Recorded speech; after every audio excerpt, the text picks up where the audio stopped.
ازيكم عاملين ايه؟ وحشتوني كتير كتير. النهارده بقى هنعمل كيكه خرافه، مقاديرها موجوده في كل بيت وسهله وبسيطه وكوبايتين دقيق بس. يلا يا قمر ادعميني باللايك وكومنت حلو زيك وشير كتير عشان الكل يستفاد والفيديو يوصل لناس اكتر. في اقل من 5 دقايق هتكوني عامله احلى كيكه تنفعك لو حد جالك على غفله، ولو عايزه تشربي كوبايه شاي حلوه كده معاها الكيكه، حاجه كده عظمه. بصوا عامله ازاي، اسفنجية وهشة تحفة ما شاء الله. معايا هنا كده في الخلاط هنحط بيضتين، عليهم كوباية سكر، وعليهم كوباية الا ربع لبن، كوباية الا ربع زيت، وعليهم رشة فانيليا ومعلقة خل. بس كده. وهنضرب الكلام الجميل ده كله كده في الخلاط لحد ما يدينا كده قوام كريمي ولونه فاتح جدا ما شاء الله.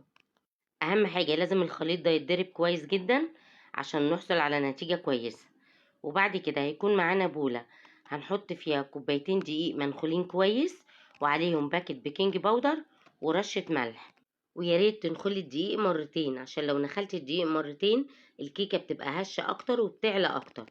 هتكوني مولعة الفرن على درجة حرارة 180، هي ما بتاخدش معانا 25 دقيقة في الفرن. واحنا بنختبرها كده بالشوكة او بالخلة، لو الشوكة او الخلة طلعت فاضية فكده خلاص تمام الكيكة استوت. هنزل بقى الخليط بتاعنا الجميل ده اللي احنا ضربناه في الخلاط على المكونات الجافة بتاعتنا، وهقلب في اتجاه واحد بالراحة. هو باين ان انا سريعة بس هو انا عشان مسرعة الفيديو، انما انتي قلبي بالراحة هتطلع معاكي ان شاء الله احلى كيكة. بسم الله ما شاء الله اللهم بارك. بعد كده هكون مجهزة صينية بقى، اي صينية عندك، بس انا كده هعمل في اصغر صينية عندي عشان دول كوبايتين دقيق بس.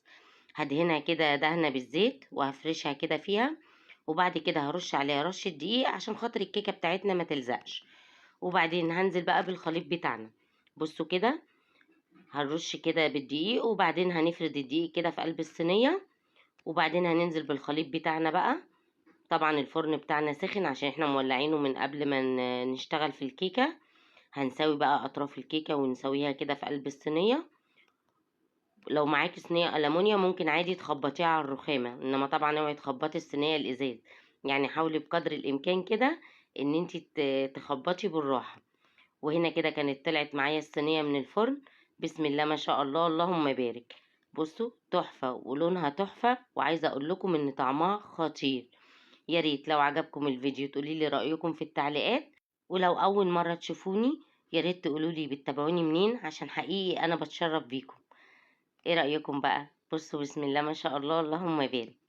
واشوفكم في فيديو جديد ووصفة جديدة ان شاء الله.